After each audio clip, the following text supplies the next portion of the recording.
Hi കൂട്ടുകാരെ, ഇന്ന് ഞാൻ ടെറസ് ഗ്രോ ബാഗിൽ നട്ട അമരയാണ് കേട്ടോ വിളവെടുക്കാനായിട്ട് പോകുന്നത്. ഒരുപാട് കായ്ച്ചിട്ടുണ്ട്. ഞാൻ അതിൽ നിന്ന് കുറേ വിളവെടുത്തതാണ് കേട്ടോ. അപ്പം ഞാനിതൊരു പേരമരം ഉണ്ടായിരുന്നു കേട്ടോ ടെറസിൻ്റെ മുകളിൽ. അതിലോട്ട് ഇങ്ങനെ വള്ളി പടർത്തി കൊടുത്തതായിരുന്നു. ഇപ്പം ഇതിലൊക്കെ കണ്ട് ഇഷ്ടം പോലെ അമര കായ്ച്ചിട്ടുണ്ട് കേട്ടോ.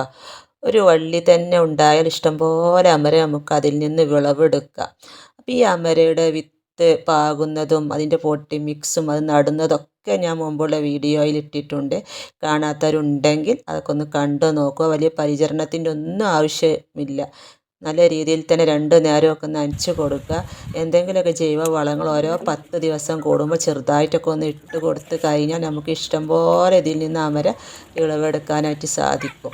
അപ്പോൾ നമുക്ക് നന്നാന്ന് ആവശ്യമുള്ള എന്തെങ്കിലും പച്ചക്കറികളൊക്കെ നമുക്ക് ഇതുപോലെ വിളവെടുക്കാനായിട്ട് സാധിക്കും. അപ്പോൾ എല്ലാവരും കൃഷി ചെയ്യുക. വീഡിയോ ഇഷ്ടമായ ലൈക്ക് ചെയ്യുക.